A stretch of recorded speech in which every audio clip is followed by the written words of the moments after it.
Olá, começando mais uma edição do Linha de Frente, o projeto do Grupo Aratu para falar de política, para falar de economia, de negócio, de turismo e para falar também de esporte. Tem uma figura aqui no nosso estúdio que reúne bem vários desses segmentos. Eu estou falando de Fábio Rios Mota, ele está com 52 anos de idade, é advogado, é historiador, atualmente é presidente do Vitória, mas já teve uma longa passagem na gestão pública. Fábio, seja bem-vindo aqui no Linha de Frente. Eu que agradeço, Pablo. É um prazer estar aqui com vocês, à disposição, para que a gente possa debater, discutir, falar do Vitória e de outras coisas. Tem vários assuntos que você pode falar, que você tem propriedade para falar, mas antes eu queria falar do Vitória. Era perceptível que o torcedor Fábio Mota tinha muita vontade em comandar, em dirigir o clube que ele é apaixonado.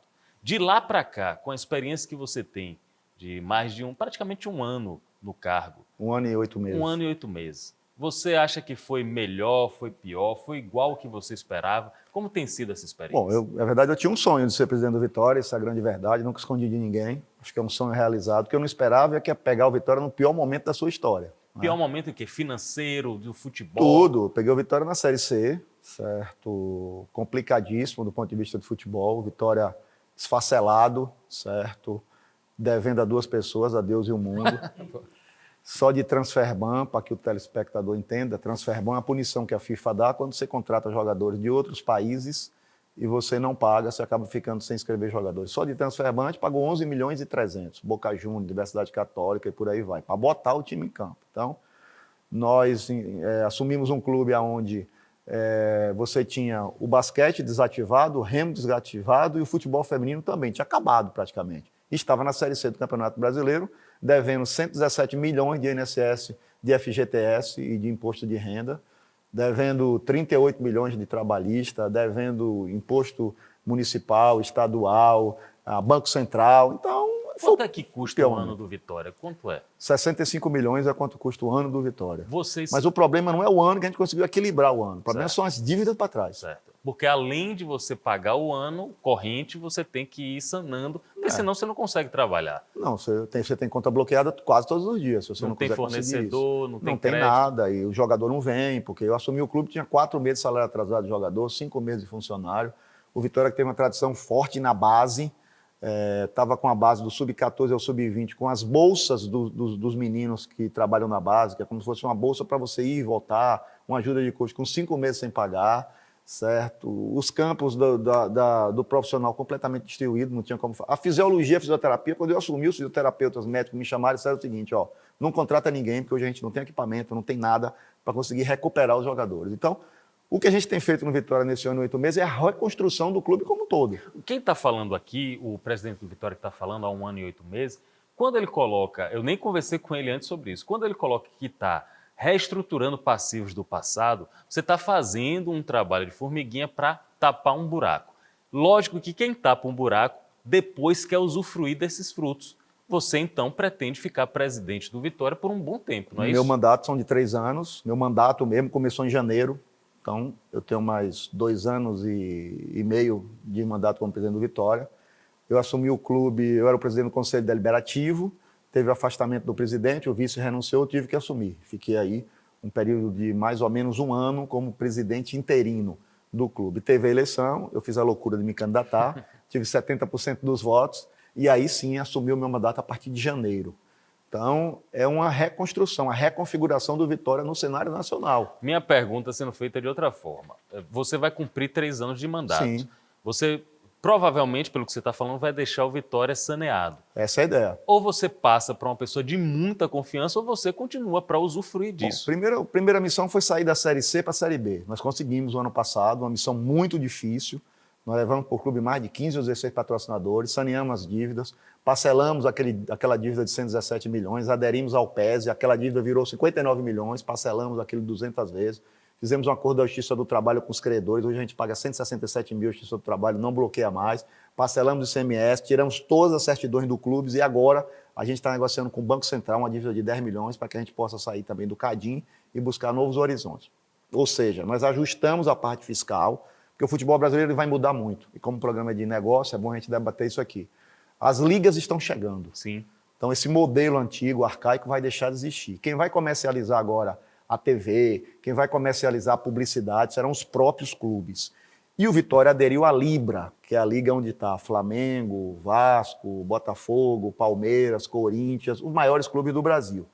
E não é simplesmente aderir. Para você aderir, você permanecer, você tem que mostrar primeiro o saneamento do clube, que foi o que nós fizemos. Desde quando a gente entrou, que a gente vem fazendo esse ajuste fiscal para estar pronto para aderir ali. Com a chegada da Libra, com o Vitória chegando na liga, o Vitória vai ter novas rendas, que vai permitir, com esses efeitos e com essas vendas, pagar as dívidas para trás, sanear o clube e pensar para frente melhor. E também, dentro de campo, precisa mudar de divisão. Por isso que o nosso objetivo esse ano é voltar para a Série A.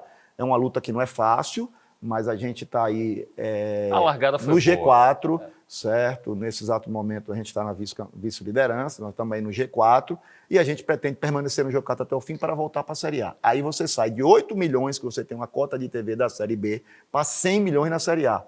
Então, se o Vitória chegar à Série A, ele terá 100 milhões da Série A, mais os recursos da Liga, que vai permitir que o Vitória saneie todas as suas dívidas, que hoje está em torno de 200 milhões, que fique sem dívidas para saber o que a gente vai fazer a partir de 2024. Eu quero conversar sobre isso do ponto de vista econômico-financeiro. O que é que representa um clube de futebol para o nosso estado? Não é só para a torcida, representa muito. Só que antes, eu quero saber de você, por que você rejeitou o SAF no Vitória? SAF não é uma coisa boa? O Bahia fala tão bem da SAF, o torcedor comemora tanto. Não, não é que eu rejeitei. O Vitória nos foi procurado na Série C para fazer a SAF. O ofertado era muito baixo, o Vitória estava com a marca desvalorizada por estar na Série C. Então, SAF na Série C era bom para o investidor, que ele ia botar pouco dinheiro, logo chegaria à Série A e valeria 3, 4 vezes a mais. Então, a mesma coisa na Série B. O Vitória não está no lugar dele. O lugar do Vitória é na Série A. Essa decisão de SAF ou não vai mais para frente. Eu já disse isso em diversas entrevistas, certo? Cada um sabe onde aperta o calcanhar. O Vitória passou grande dificuldade, continua em dificuldades. Eu estou no clube há 1 ano e 8 meses, eu nunca atrasei um dia de salário de jogador, de funcionário, de bicho, de PJ. Está tudo rigorosamente em dia. Como nossa gestão tem buscado fazer o enxugamento e tem buscado recursos novos, patrocinadores novos. A camisa do Vitória hoje em patrocínio deve ser a mais cara da Série B e está entre as de mais cara da Série A. Então, isso tem permitido novas receitas. Fizemos camarote, vendemos camarote. Agora, a gente acabou de inaugurar um bar, uma praça de alimentação no estacionamento, porque a venda daquilo lá, 50% é do Vitória. A gente vem buscando. Estamos concluindo uma academia com 7 campos. Qual é a ideia? Você ter ali 2.500 meninos matriculados, rendendo. O Vitória gasta muito na base, cerca de 10 milhões por ano. Você precisa dividir essa receita. Então, a gente vem fazendo uma gestão dentro dessa linha de organizar as finanças do clube, de refazer e melhorar o patrimônio do clube, para que depois disso tudo pronto, aí a gente tem que sentar para debater qual é o próximo caminho do Vitória. Nesse momento, eu tenho uma convicção plena que não é SAF. Eu entendi. Ele quer valorizar, quer dar mais valor de mercado à marca, ao clube, à estrutura, e depois poder negociar de igual para igual. O Vitória está com um orçamento aí de 60 milhões, como você falou, e pode chegar, na Série A, pode chegar quase 300. a 300 milhões. Sim. E isso, as pessoas que sentam aí na cadeira que você está sentado são grandes executivos, são empresários que administram empresas com orçamento semelhante e que empresas que têm um impacto no PIB do Estado, um impacto forte. Você, como gestor público e também como dirigente, como cartola, dirigente de futebol, você concorda comigo que os clubes de futebol da Bahia, principalmente Bahia e Vitória, têm que ser olhados como empresas importantes para o Estado e não apenas para o torcedor? Também. E também é um grande indutor de melhorar a vida das pessoas, ou seja, a inclusão social que um clube de futebol faz, ela é muito grande.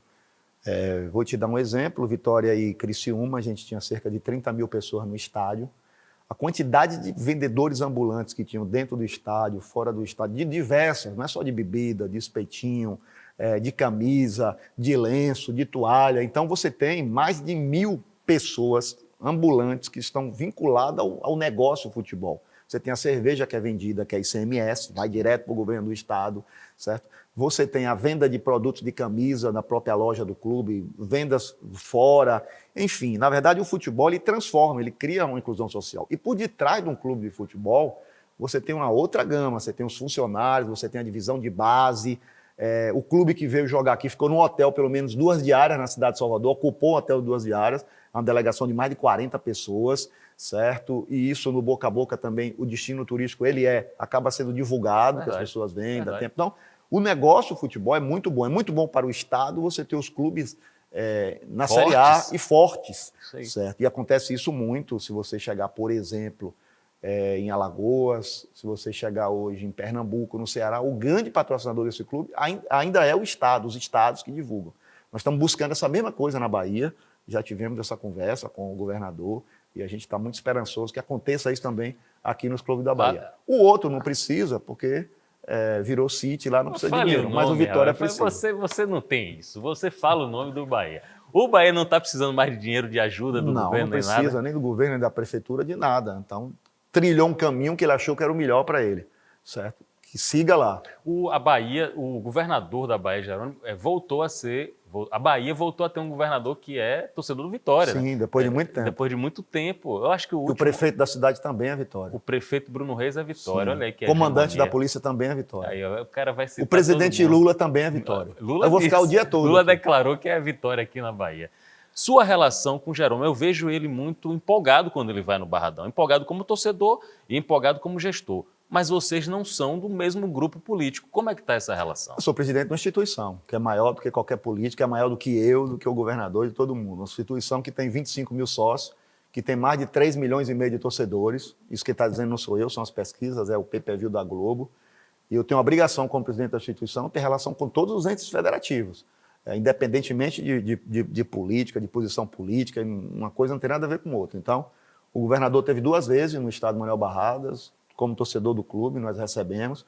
Nós tivemos em audiência com o governador também, levamos alguns pleitos, e pleitos que desenvolvem, na verdade, o bairro como um todo. O acesso ao Barradão é muito difícil, que é uma das coisas muito difíceis. Mostramos ao governador, levamos um projeto que foi feito em 2019, quando eu ainda era secretário nacional de turismo, eu consegui o primeiro recurso para fazer a Avenida Mário Sérgio. Certo? O Barradão foi escolhido como centro de treinamento da Copa, e, em função disso, o Ministério do Turismo aportou ali, na época, 10 ou 12 milhões para fazer a obra. E a Avenida Mário Sérgio, ela termina dentro do estacionamento. Então, você tem uma dificuldade. Você vem da Artênio Valente, da Mário Sérgio, as duas terminam ali. Então, vira ali um funil, 4 pistas que viram em uma. Então, a gente levou, o Estado já tem esse projeto, mostramos, o governador foi muito receptivo com isso, reuniu seus secretários, aproveitei para agradecer a todos aqui, certo? E determinou que esse estudo se aprofundasse. Eu acho que nos próximos dias a gente vai ter a licitação da obra, que vai resolver um problema muito grande do Vitória e do bairro como um todo, que é a continuidade da duplicação da via que se começou lá atrás. Essa duplicação vai permitir que você melhore o acesso e vai viabilizar um novo estacionamento por clube, para aumentar a quantidade de vagas. Então, levamos também a necessidade de ter uma escola dentro do Barradão. Por quê? O Vitória tem mais de 150 meninos que moram lá, divisão do Vitória, de base do Vitória, como eu te falei, tem do sub-9 ao sub-20, porém, a partir do 14, que a legislação, a lei permite que você possa fazer o alojamento dessas pessoas. E nós temos lá pessoas do Nordeste, de todo lugar, do interior da Bahia, de toda a história. Então, a escola lá, o Vitória tem um ônibus e 2 vans para levar os meninos para a escola. Então, seria necessário para o Vitória e para toda a comunidade ter uma escola de 2º grau lá. Essa escola absorveria também absorveria os meninos e o Estado faria o 2º grau lá. Esse 2º grau é um problema para a gente, que é um dever constitucional do Estado. Então, eles se fariam uma escola de 2º grau para atender toda aquela comunidade da região e para atender também os meninos do Vitória. O Vitória não é só futebol. A gente tem futebol feminino lá, a gente tem basquete, a gente tem remo, a gente tem vôlei e tem um clube de futebol. Então, é uma estrutura muito grande, são quase 500 mil metros quadrados dentro de Salvador, uma área que pode servir muito aos entes federativos, à prefeitura, ao Estado, com convênios, e pode melhorar. Esporte, como todo mundo sabe, é a inclusão social. Sobre a acessibilidade, principalmente nos jogos durante a semana, a Série B tem vários, a comunidade, o entorno ali de Canabrava sofre muito. É algo, como você mesmo mencionou, é algo que vai beneficiar uma grande quantidade de moradores. Vamos falar de política? O presidente do Vitória, Fábio Mota, já teve uma longa trajetória como gestor público. E longa mesmo, é difícil a gente enumerar aqui no currículo. Desde muito tempo atrás, ele trabalha com a Prefeitura de Salvador. Comecei na Limpurb em 2016. Presidente da Limpurb, João Henrique era o prefeito. 2006, não foi? 2006. Depois fui secretário de Serviços Públicos, ainda com o João Henrique, prefeito. Fui ser secretário nacional de turismo, depois com Dilma, presidente em Brasília. Voltei para ser secretário de Urbanismo e Transporte com a Semineto. Depois fui secretário de Mobilidade com a Semineto. E estava até o ano passado como secretário de Cultura e Turismo com o Bruno Reis. Quando saí, para me dedicar ao Vitória. De presidente do Conselho Deliberativo para presidente interino, depois presidente eleito. Isso aí. Foi a única vez que você foi eleito? Não, eu fui eleito presidente do Conselho Deliberativo primeiro, com 68% dos votos, e fui eleito presidente do Vitória com 70% dos votos. As duas eleições que eu disputei, Você a primeira ganhou. com 4, agora com 5 candidatos eu ganhei. Está com 100% de aproveitamento. É verdade. Está quase igual o Vitória na Série B. Ô, Fábio Mota, antes disso, você também advogou para a Confederação Nacional da Agricultura. CNA, FAEB, engenharia, várias empresas de engenharia. Venho de uma família tradicionalmente de pecuária, do meu bisavô, do meu avô, certo? Minha vida foi focado nisso. Lá em Valente, vim para cá com 14 anos cheguei em Salvador, vim para estudar, mas meus laços com o interior eu nunca deixei de ter, as férias. Então, tenho muita vivência nos meus 52 anos. Na última campanha eleitoral, ele foi um dos principais, talvez o principal coordenador da campanha do ACM Neto, que concorria ao governo do estado, liderou na pesquisa durante muito tempo e perdeu no segundo turno uma eleição muito disputada. Olhando em retrospecto, fazendo uma análise política e também social, por que é que Neto perdeu a eleição que muitos consideravam ganha? Eu acho que a gente não conseguiu levar a mensagem para o interior do estado. Se você pegar as 10 maiores cidades da Bahia, Neto ganhou em 9 ou em 8. E ganhou bem. Salvador teve 67% dos votos. E eu acho que essa mensagem não chegou no resto do estado, no resto do interior. A gente não teve a competência ou a forma de chegar até lá. Acho que essa foi a principal, a falta de conseguir chegar. Ele perdeu as eleições nos pequenos municípios. Se você pegar aí Salvador, Feira de Santana, Conquista, certo? Barreiras, os grandes municípios onde você tinha uma televisão, que esse é um grande problema do estado da Bahia também. A televisão da Bahia ela só chega nos grandes municípios, ela chega em poucos municípios pequenos. Eu acho que esse foi o principal motivo e também, evidentemente, você não pode tirar o mérito do outro lado. Conseguiu apresentar propostas que foram mais bem aceitas, vinculadas aos candidatos à presidência da República, por aí vai. O próprio Neto chegou a mencionar que perdeu a eleição para Lula e não para Jerônimo. Na sua avaliação, tem esse peso mesmo? Não, eu acho que foi todo esse contexto, eu acho que não é por aí. Eu acho que foi todo esse contexto mesmo, teve a gente não ter conseguido chegar. É evidente que o presidente Lula é o maior eleitor do Estado, todo mundo sabe disso, certo? Mas a própria campanha, quase todo mundo votou com Lula, então ficou os dois lados quase todo com Lula dentro dessa linha. Mas eu acho que o principal motivo da eleição, primeiro, perdeu porque a gente não teve voto. Se tivesse voto, tinha ganho. Não tem muito o que discutir. É igual futebol. Perdeu porque perdeu mesmo, não tem o que discutir. Mas eu acho que se você disser, faça uma avaliação. A gente não conseguiu chegar nos pequenos municípios, não conseguiu entrar nos pequenos municípios para mandar mensagem. Nos grandes onde entrou, ganhou a eleição. Principalmente no município do semiárido, a vitória todos do PT os pequenos, quase todos os pequenos. Foi larga. 80% dos pequenos. Ainda, a Semineto ainda é o melhor candidato do seu grupo político para disputar a eleição ao governo? A Semineto é um jovem ainda, ao meu ver. Então, um cara inteligente, muito inteligente, preparado, se preparou para isso, certo? Viveu a vida toda se preparando para isso. Se tiver PhD em política, fez um excelente gestor, um excelente administrador, certo? Eu não tenho dúvida nenhuma que mais para frente ele vai ser sim ainda governador da Bahia. O ex-presidente do Bahia agora é presidente do... Como é, Não, Edmar? é porque lá tem a associação. É presidente e da tem associação a SAF, agora, da associação. né? Guilherme Bellintani foi seu colega como Sim, secretário. ele era secretário de Cultura e Turismo, eu era secretário de Mobilidade na gestão de ACM Neto. Depois ele virou um super secretário Depois lá. ele foi para a Educação, acho que foi para a Educação. Ele ensaiou uma entrada na política, quase esteve para ser candidato. Ele poderia ser um candidato que contaria, por exemplo, com sua coordenação política? Guilherme Bellintani é uma pessoa muito inteligente, muito capaz, meu amigo pessoal, nunca escondi de ninguém. Temos uma relação de amizade, sim. É evidente que até o ponto da amizade, futebol fica fora disso. Né? Para depois não ficar dizendo que o cara Eu acho que ele tem futuros um empresário de sucesso, certo? Uma pessoa benquista, de boas relações. Acho que ele tem tudo para ser político e para trilhar uma carreira política. Tem que ter coragem de ser candidato. Não tenho dúvida nenhuma.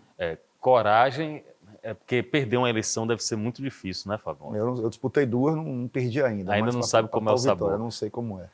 Algumas pessoas falaram que você pode ser candidato a prefeito de Salvador, não sei se concorrendo com Bruno Reis ou com o apoio de Bruno Reis.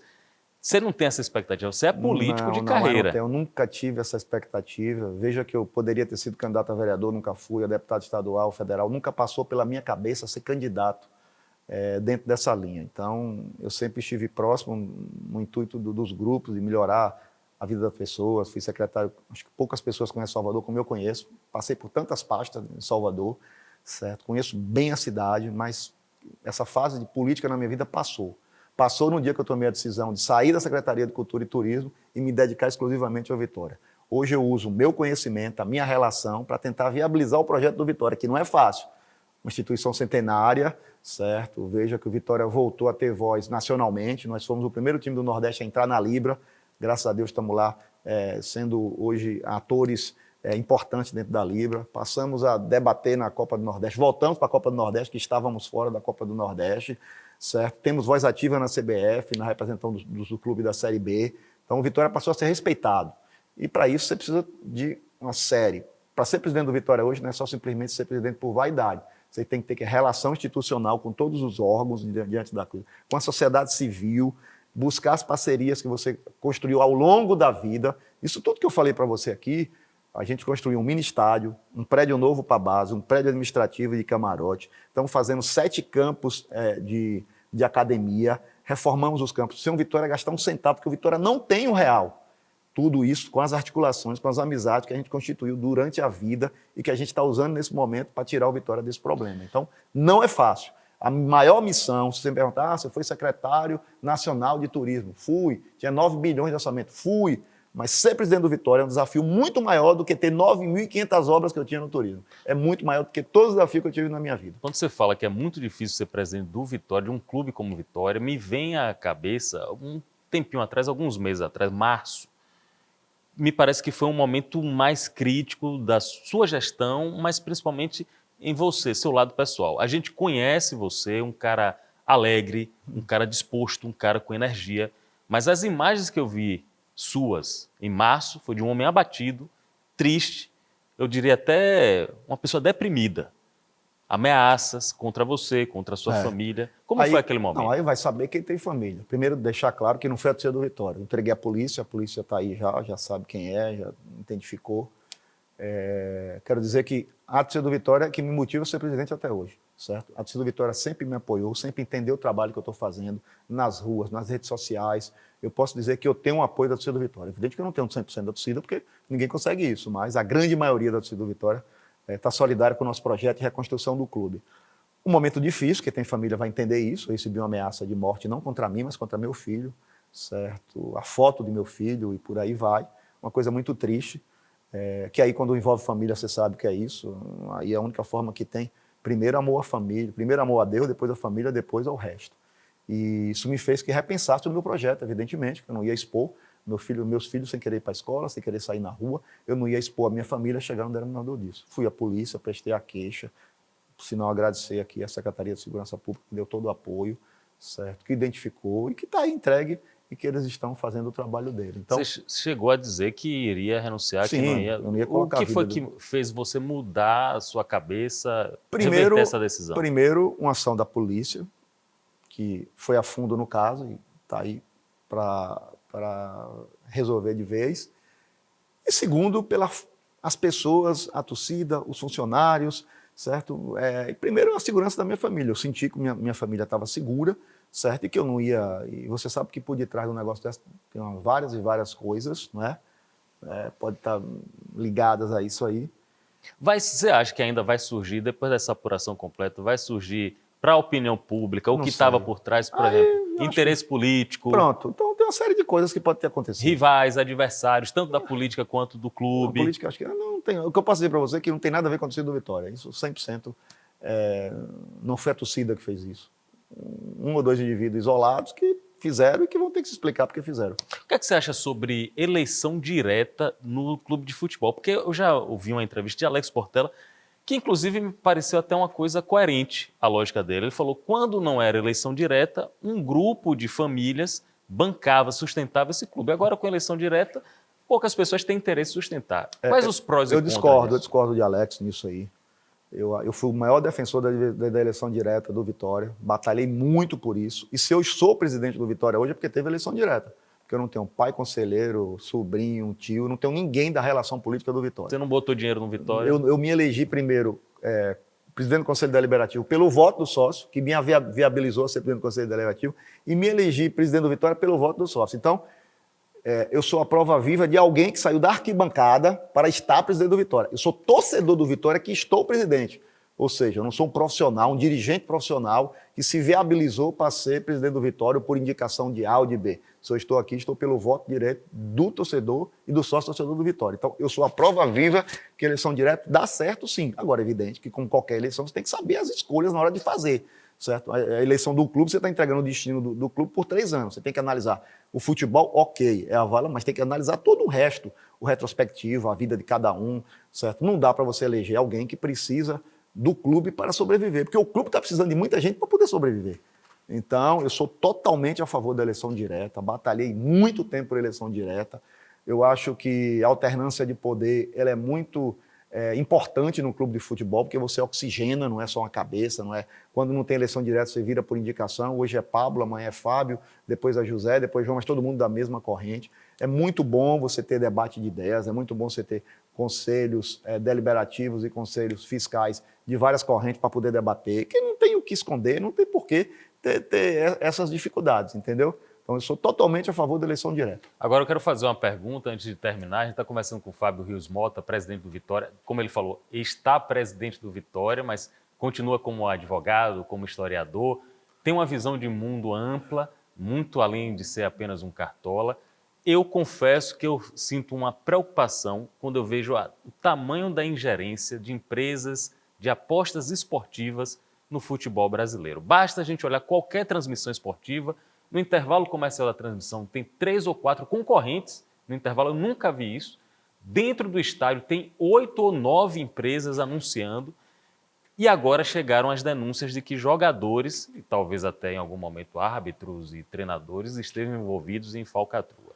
Qual o limite disso, Fábio Mota? Bom, o futebol ele perdeu os seus grandes patrocínios, que eram os patrocínios, por exemplo, no caso do Vitória, o maior patrocinador do Vitória era a Caixa Econômica Federal, era o governo federal, que sustentava a camisa, e por muito tempo foi assim. Do Flamengo, você lembra, a Petrobras, por aí vai, aí vai.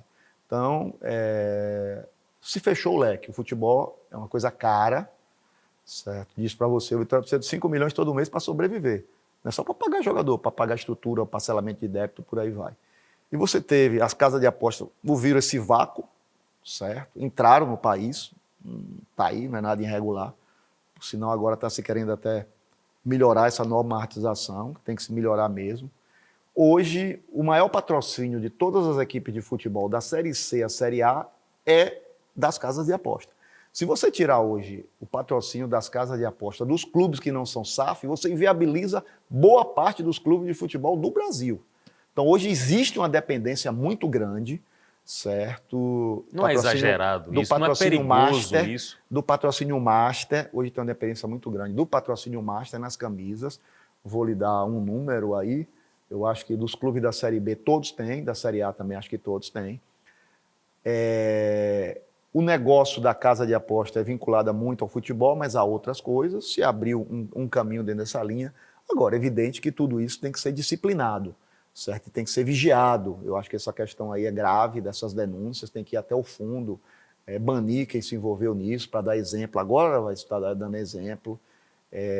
Mas é a falta do investimento de outros setores e que abriu o leque para ter hoje o financiamento do futebol. O financiamento do futebol hoje ele é bem... Se você pegar os grandes campeonatos, por exemplo, da própria da CBF, das federações estaduais, também eles estão lá, certo? O Vitória é o único clube do Brasil que tem um outro patrocínio, que só tem no Vitória. O Vitória é o único clube hoje que tem a Fatal Models como patrocinador, nenhum outro clube do Brasil. Gerou muita polêmica, nenhum outro clube do Brasil tem. Mas depois que o Vitória entrou com a Fatal Model, eu recebi telefonemas de, sem exagero, 12 ou 13 presidentes do clube para saber como é que conseguiria o patrocínio da Fatal Model. Então, são nichos que vão se criando dentro do futebol e cabe a cada dirigente, a cada presidente buscar novos. Só para, antes de terminar, quanto é que custa essa manga de camisa, rapaz? Que dizem que é a mais valorizada do Brasil. Bom, na verdade, nós fizemos um acordo com a Fatal Models, até dizer aqui que está saindo da manga, está indo agora para tá frente da camisa, está melhorando o valor, mais tem espaço. sido um parceiro, tem nos ajudado bastante. A gente tem foi o preço da maior venda de manga da história do clube. Então, é um preço bem acessível, que nos ajuda muito, e não ajuda só nisso, não. Primeiro, a gente levanta a bandeira de uma coisa diferente, até porque é uma profissão que ela é regulamentada, ela tem CLT, ela tem carteira, ela tem leis, então a gente não está buscando só o dinheiro, está buscando a inclusão social de pessoas dentro do nosso programa, dentro da nossa linha. E é evidente que junto com isso vem a questão financeira, que nos ajuda bastante. Fábio Rios Mota, presidente do Vitória, nosso convidado de hoje, aqui no Linha de Frente. Ele vai encerrar, eu vou querer uma motivação para o torcedor do Vitória. Vitória está na Série A em 2024, Fábio Mota? A gente está lutando para isso, esse é o nosso objetivo. O do ano passado foi chegar na B e esse ano para a Série A. Vamos fazer todos os esforços dentro dessa linha, reforçar para a gente voltar para a Série A, que é o nosso lugar, de onde a gente nunca deveria ter saído. Estou torcendo por isso, como baiano, como torcedor do Atlético de Alagoas, queria que toda a torcida do Atlético também apoiasse e queria que a torcida do Bahia também apoiasse, porque é bom para todo mundo. Obrigado, Fábio Mota. Eu que agradeço, Pablo. Abraço aí a você e a todos os seus telespectadores. Até a próxima. Mais uma edição do Linha de Frente aqui, conversando com personalidades importantes da Bahia para a gente entender melhor nosso estado. Até um próximo encontro.